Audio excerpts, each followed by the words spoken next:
좋은 날입니다. 오늘도 말씀 안에 승리하는 하루 되시기를 기도하겠습니다.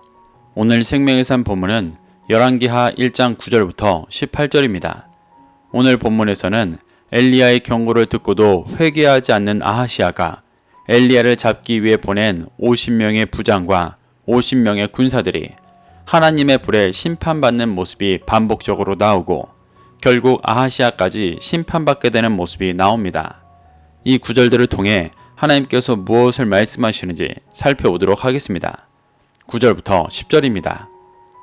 이에 50부장과 그의 군사 50명을 엘리야에게로 보내매 그가 엘리야에게로 올라가 본즉 산 꼭대기에 앉아 있는지라.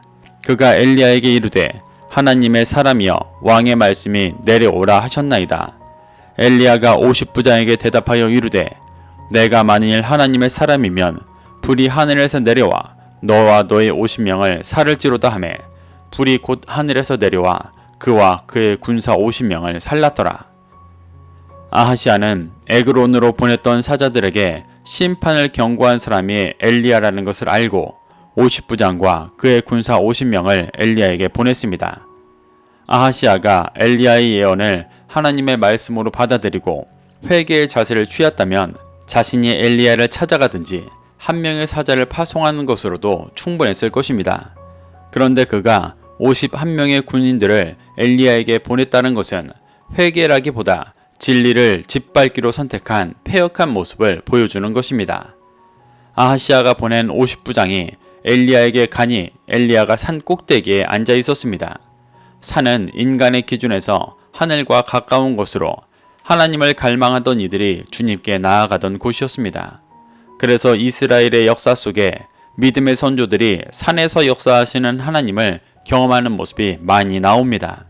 당시 이방인들조차 여호와를 산의 신이라고 인식할 정도로 하나님은 산에서 많이 역사하셨습니다.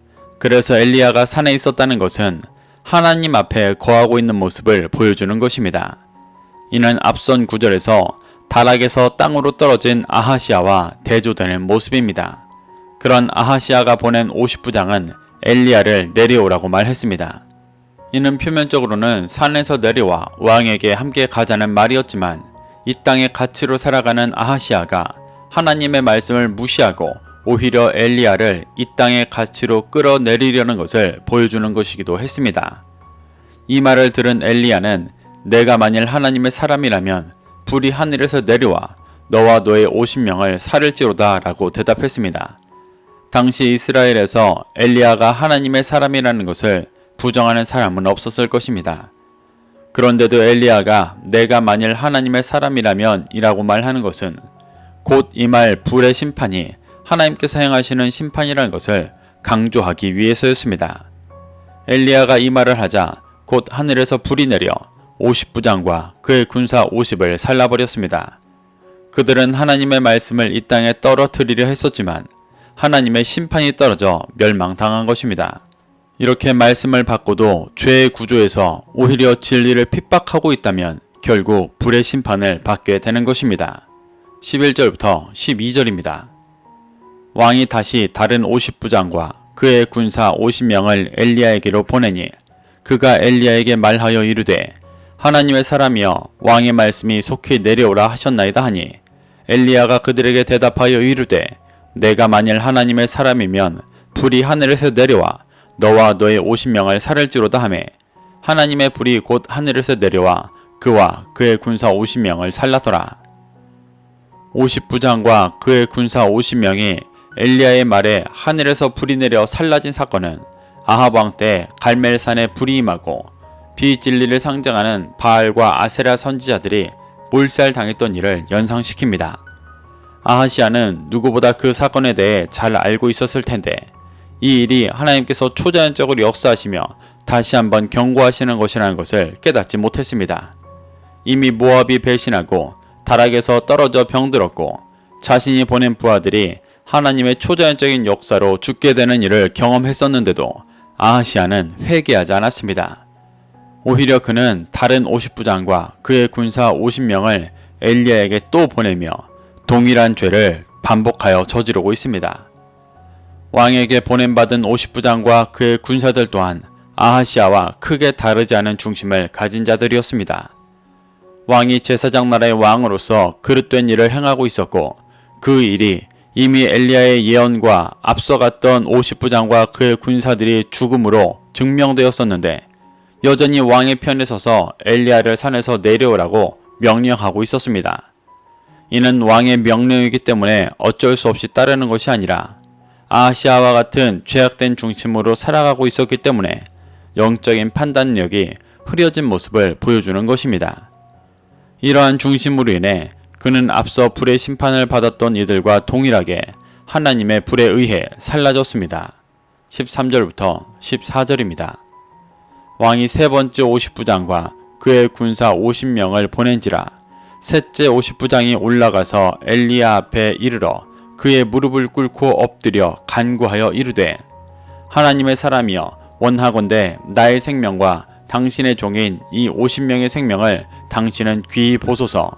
불이 하늘에서 내려와 전번에 50부장 둘과 그의 군사 50명을 살랐거니와 나의 생명을 당신은 귀히 보소서 하매 아하시아는 자신의 부하들이 두 번이나 하나님의 초자연적인 역사로 죽게 되었는데도 회개하지 않고 또 50부장과 그의 군사들을 보냈습니다.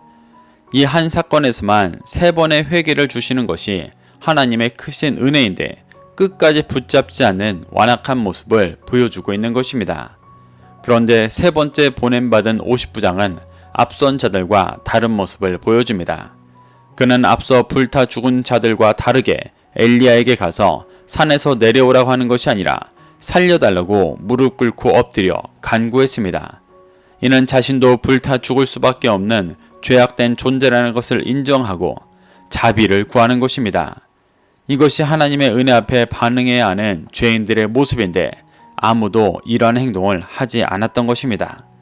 그는 엘리야에게 나의 생명과 당신의 종인 50명의 생명을 귀히 보소서라고 간구했습니다. 여기서 귀히 보소서의 원어가 야카르로 이사야 43장 4절에서 하나님께서 구원하실 이스라엘에 대해 보배롭다고 말씀하실 때도 쓰였던 표현입니다. 세 번째로 온 50부장은 자신과 50명의 부하들의 회개하고 돌이킨 중심을 가지고 하나님께서 구원하기 원하시는 귀한 자로 여겨달라고 간구하고 있는 것입니다. 이것이 하나님께서 아하시아에게 많은 기회를 주시며 원했던 반응이었습니다. 세 번째로 온 50부장은 전번에 50부장 둘은 회개하지 않는 중심으로 불탔지만 자신은 회개하고 돌이킨 자이기 때문에 귀히 여겨달라고 간구하고 있는 것입니다. 이는 단순한 동정을 바라는 것이 아니라 모든 죄인을 구원하기 원하시는 하나님의 마음을 붙잡고 간구하는 것이었습니다. 15절부터 16절입니다. 여호와의 사자가 엘리야에게 이르되 너는 그를 두려워하지 말고 함께 내려가라 하신지라. 엘리야가 곧 일어나 그와 함께 내려와 왕에게 이르러 말하되 여호와의 말씀이 내가 사자를 보내 에그론의 신 바알세부백에 물으려 하니 이스라엘에 그의 말을 물을 만한 하나님이 안 계심이냐. 그러므로 내가 그 올라간 침상에서 내려오지 못할지라 네가 반드시 죽으리라 하셨다 하니라. 여호와의 사자가 엘리야에게 두려워하지 말고 50부장과 함께 내려가라고 말했습니다. 엘리야가 두려워할 것은 왕이 보낸 50부장을 통해 죽는 것만은 아니었습니다. 왕이 보낸 50부장들이 행하려는 그 영적인 의미가 엘리야를 미혹하고 진리를 이 땅의 가치로 떨어지게 하려는 것이었기 때문에 엘리야는 그 일을 진정으로 두려워했던 것입니다. 하지만 천사가 두려워하지 말고 내려가라고 하는 것은 엘리야가 내려가는 것이 사람에게 미혹되어 세상의 가치로 떨어지는 것이 아니라 예수님께서 영혼을 구원하시기 위해 이 땅에 성육신에서 오셨듯이 진리를 비추기 위해 이 땅을 향해 내려가라고 말하는 것이었습니다. 엘리야는 여호와의 사자를 통한 말씀에 순종해서 아하시아에게 가 앞서 하나님께서 말씀하셨던 음성을 다시 전하며 진리의 빛을 비추었습니다. 아하시아는 이 음성을 이미 에그론으로 보냈던 사자들을 통해 들었었고 엘리야를 통해 또 듣고 있는 것입니다. 이는 하나님께서 다시 한번 그에게 회개의 기회를 주시는 것이었습니다. 하지만 아하시아는 끝내 회개의 모습을 보여주지 않았습니다. 17절부터 18절입니다. 왕이 엘리야가 전한 여호와의 말씀대로 죽고 그가 아들이 없으므로 여호람이 그를 대신하여 왕이 되니 유다 왕 여호사밧의 아들 여호람의 둘째 해였더라.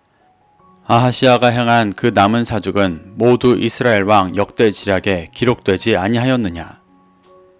엘리야에게 직접 심판에 대한 경고를 들은 아하시아 왕은 엘리야가 전한 말씀대로 죽었습니다. 이는 그의 중심이 회개하지 않았음을 보여주는 것입니다. 하나님은 아하시아가 왕이 되기 이전부터 그의 아버지를 통해 경고하시며 그에게도 회개의 기회를 주셨었고 왕이 된 후에도 수없이 많은 회개의 기회를 주셨었지만 그는 결국 끝까지 회개하지 않았고 이 땅의 소욕에 묶여 진리를 거부하다 심판받았습니다. 우리는 이 모습이 어리석은 한 왕의 개인적인 삶이 아니라 오늘날 신앙생활을 하고 있는 많은 그리스도인들의 모습인 것을 깨달아야 합니다. 하나님은 이런 이들에게 수없이 많은 회개의 기회를 주고 계십니다. 그때 하나님 앞에 정직하게 자신을 돌아보며 자신의 육신의 소욕을 쫓아 살아가고 있는 중심을 보게 된다면 회개하고 돌이켜 귀히 여겨주시기를 간구하는 심령이 되어야 합니다. 그러면 반드시 심판에서 건져주시고 진정한 구원의 길로 인도해 주실 줄을 믿습니다. 그래서 날마다 진리의 빛을 비추는 삶을 살아가며 구원의 기쁨을 누리게 되시기를 축복합니다. 오늘도 이 말씀을 심령에 새겨 승리하는 하루 되시기를 기도하겠습니다.